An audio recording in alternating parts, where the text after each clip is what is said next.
Hello and welcome to a review of my games from the Australian Chess Miners 2023. This is a review of my first game of the tournament where I played black against the unrated player Seamus Byrne, a lovely guy, and we had a bit of a chat before the game. I would have loved to have made this video shortly after playing the game a few weeks ago. However, due to COVID and general illness, I didn't have the mental fortitude to sit down and do that, so I've decided to do so now. And let's jump straight into the game. My opponent opens with e4, and I respond with c6, the Caro-Kann. My opponent takes the most principled approach here. Instead of developing one of his knights and going for potentially a two-knight setup or even a classical setup, instead decides to strike in the middle immediately, in the center immediately with the move d4, and I respond with d5. And here we reach the first position of the Caro-Kann in which there's viable variations that we could take. Knight d2 and knight c3, knight d2, c3, very likely lead to the same classical variation. To give you an example, knight c3, d captures e4, knight captures e4, and this is the classical, this is the main line of the Caro-Kann. Instead of developing a knight, our opponent could also take the d5 pawn, which leads into what's called the exchange variation after we capture back. And in this position, black has traded off their c pawn, their flank pawn, for one of white's center pawns. There's still a lot to play for both sides in this position. It's very far from being decided who has an advantage. There's a lot of game left to play here. Rather than playing that, my opponent decides to play the advanced variation by pushing the e5 pawn immediately forward. And here the main classical line is to play the immediate bishop e5.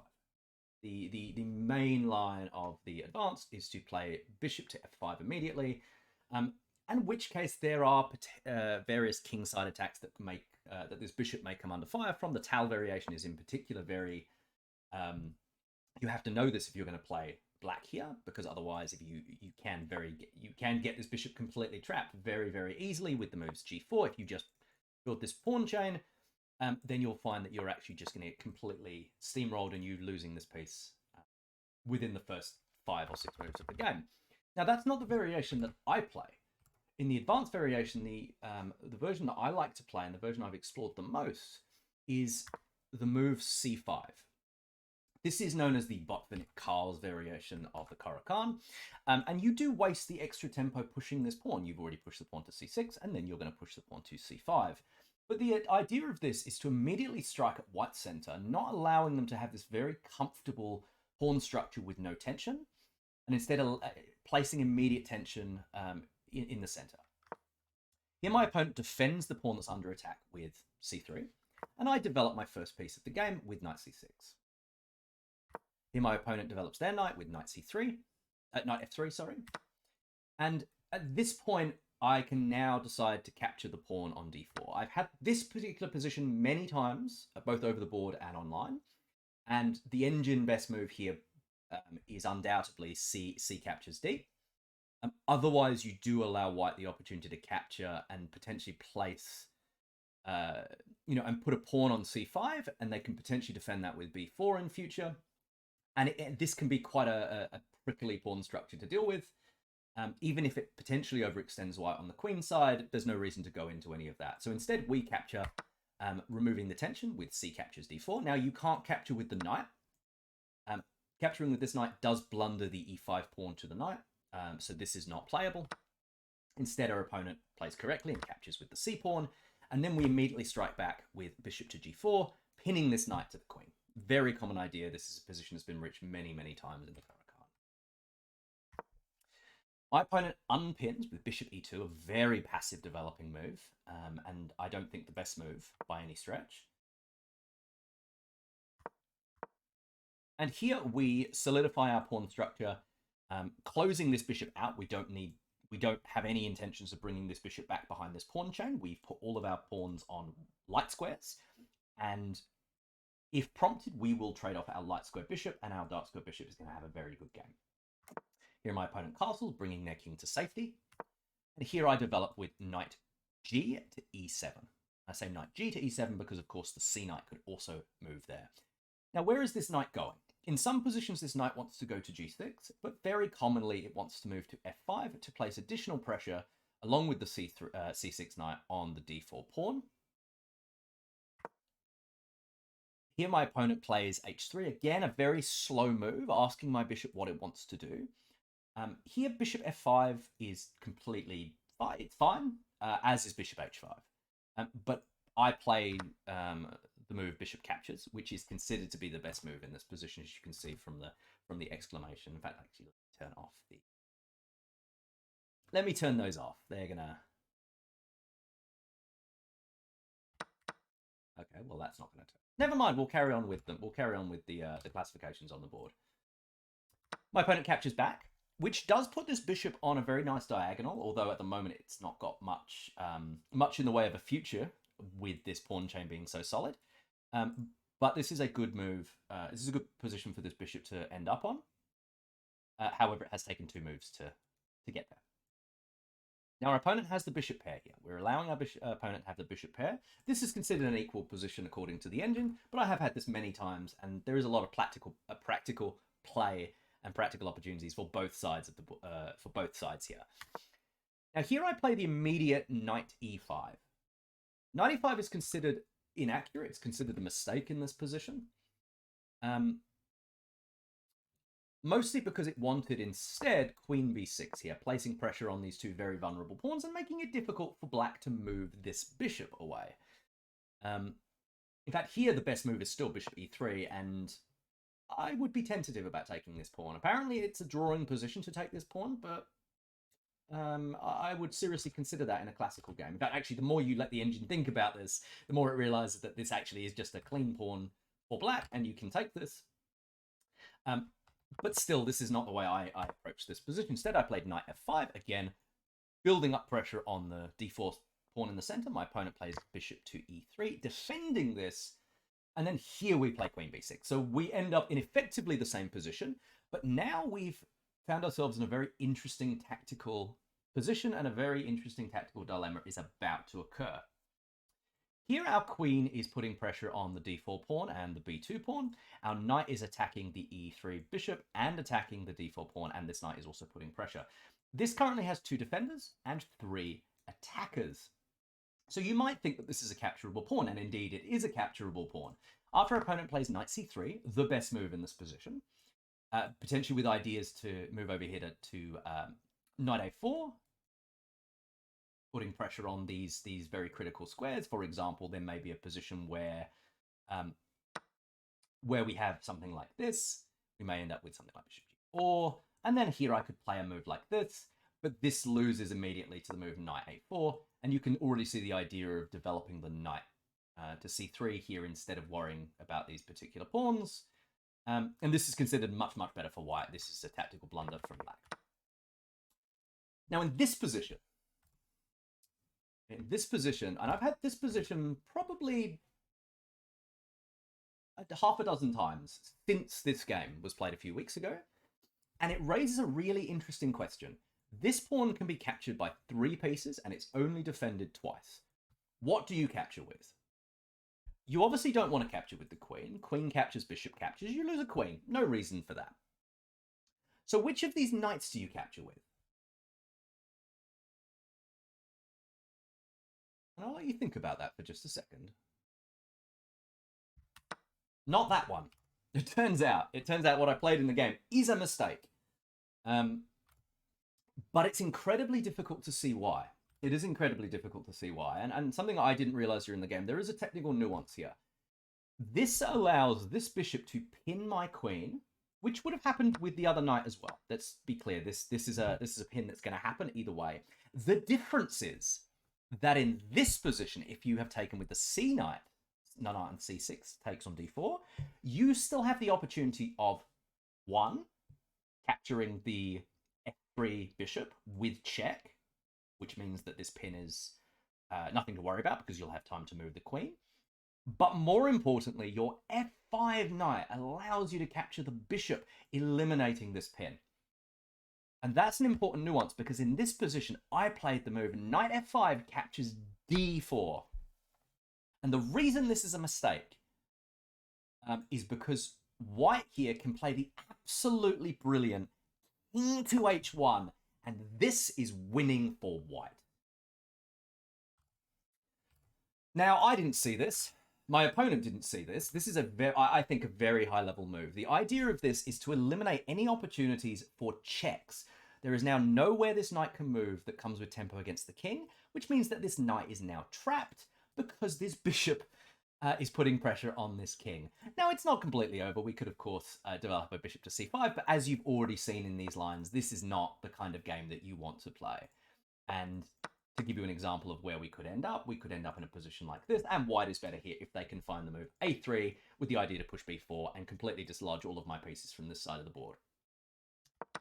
But that's the variation that we don't need to go into today because, again, none of that actually happened. My opponent decided to capture the knight on d4 immediately with the bishop.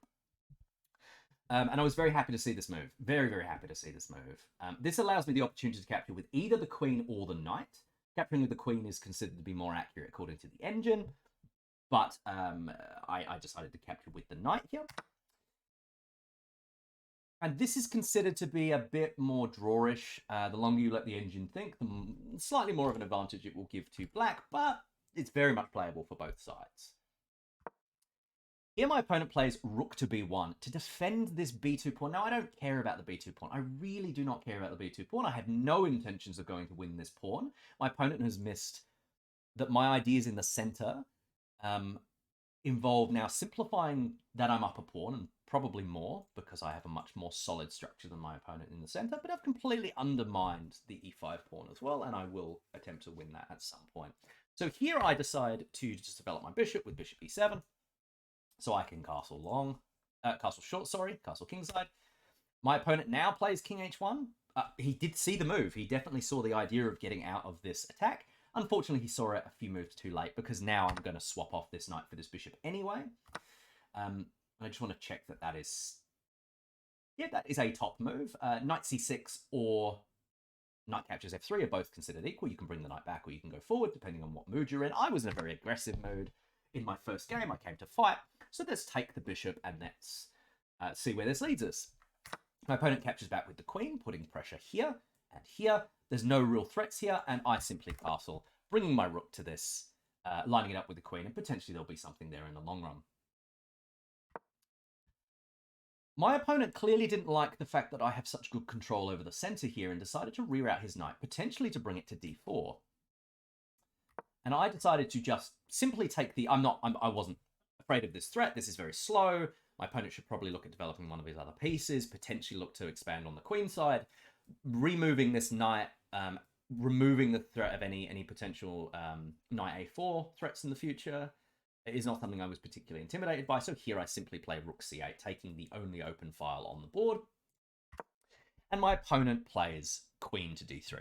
And queen d3, I didn't fully understand. If I'm completely honest, I didn't quite get what my opponent was going for here. I suppose my opponent is trying to look for some kind of counterplay on this side of the board, but I simply don't see it. My opponent has no bishops, no way to build a battery. This knight isn't going to have any real luck getting in over here. It's just very, very difficult to bring this knight into this fight. Potentially there are ideas like this, but that's a very slow idea, and the bishop stops it. So I just missed this move. I just missed this move. But queen d3 is a top engine line. It's the third line according to the engine. Knight f4 and knight to c1 are the two recommended. Now here, I simply decide to develop. I've moved this bishop once, but now I want to gain a bit more initiative against my opponent. My opponent is down one pawn, and I want to maintain as much pressure as possible. Now, a battery led with the bishop is nowhere near as powerful as a battery led with the queen, but it is far less dangerous, especially as there's no immediate checkmating threats against the white king.